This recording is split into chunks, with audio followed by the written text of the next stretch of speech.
नमस्कार। इसके पूर्व हमने समांतर श्रेणी के nवें पद ज्ञात करना, अंतिम पद ज्ञात करना समझा है। आपको इसके बारे में मैंने बताया है। अब आज देखते हैं समांतर श्रेणी का योग। तो जैसे कोई समांतर श्रेणी के पद हैं 5, 7, 9, 11, ऐसा कोई पद है तो प्रथम पद क्या है यहाँ पर 5। अब दो पदों का योग, प्रथम पद और द्वितीय पद, दो पदों का योग। अगर द्वितीय पद दिया है 7 तो दो पदों का योग। अगर इसको हम व्यक्त करते हैं S1 से, और द्वितीय दो पदों का योग S2 से अगर व्यक्त करते हैं तो 5 + 7 तो कितना हो गया 12। वैसे तीन पदों का योग, प्रथम, द्वितीय और तृतीय, तीन पदों का योग अगर हम व्यक्त करते S3 से, S इसलिए लिखते हैं कि सम मतलब योग।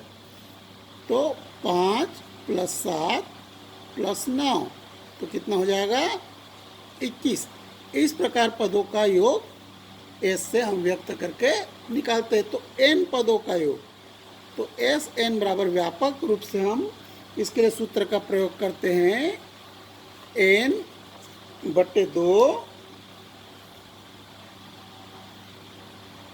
2a + n-1 d। इस सूत्र के द्वारा हम n पदों का योग ज्ञात करते हैं। इसे ऐसा भी लिखा जाता है, अगर हमको अंतिम पद ज्ञात हो तो n/2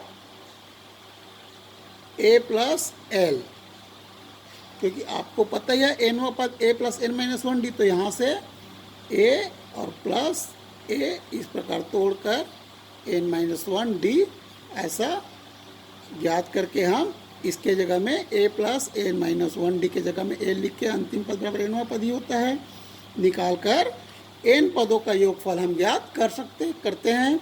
तो इसके लिए प्रश्नावली 3 का एक प्रश्न लेते हैं।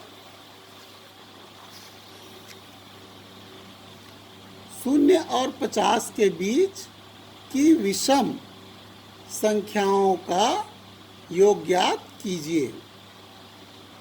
0 और 50 के बीच की विषम संख्याओं का योग ज्ञात कीजिए। तो सबसे पहले 0 और 50 के बीच में कौन कौन सी विषम संख्या आएंगी यह देखते हैं। तो इसमें विषम संख्या होगा 1, 3, 5, 7 ऐसे बढ़ते चले जाएंगे। कहाँ तक जाएगा 49 तक जाएगा। तो इस प्रकार से यह एक समांतर श्रेणी है। क्यों है समांतर श्रेणी? क्योंकि पदों का जो सर्वांतर है वह जोड़ने पर या घटाने पर, जैसे हमने समांतर श्रेणी के बारे में जब आपको हमने समझाया था, तो पदों के जोड़ने और घटाने पर जो श्रेणी प्राप्त होता है उसे समांतर श्रेणी कहते हैं। तो एक समांतर श्रेणी है। तो जिसमें जो प्रथम पद है, प्रथम पद a बराबर क्या है 1 और सर्वांतर d बराबर है 3 - 1 बराबर 2। अंतिम पद l दिया हुआ है यहाँ पर बराबर 49। और हमको ज्ञात करना है सबसे पहले तो अब यहाँ पर हमें पदों का योग ज्ञात करने के लिए क्या क्या है हमारे पास? a है, l है, लेकिन n नहीं है, मतलब पदों की संख्या हमें ज्ञात नहीं है।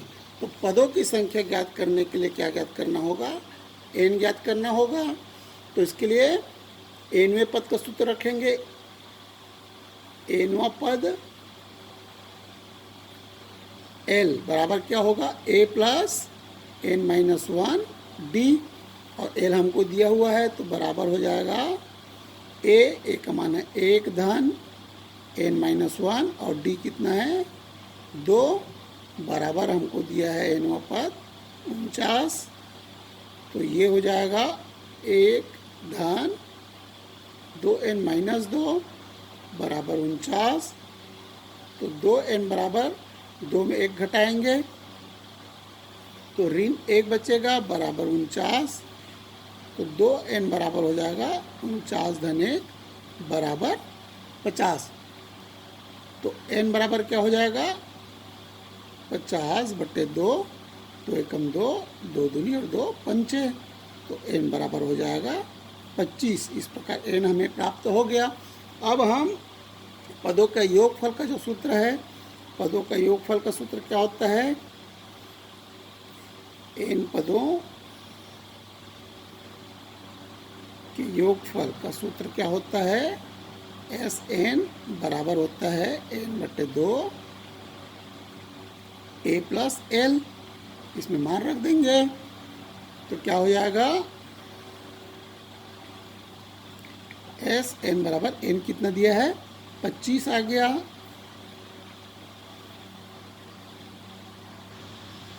तो ये हो जाएगा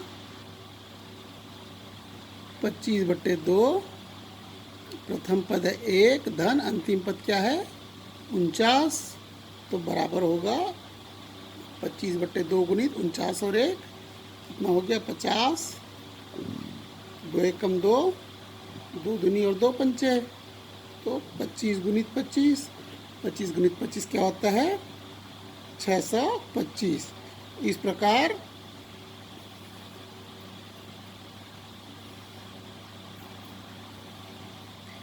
प्रकार से शून्य से लेकर 50 तक के विषम संख्याओं का योगफल कितना होगा 625 होगा।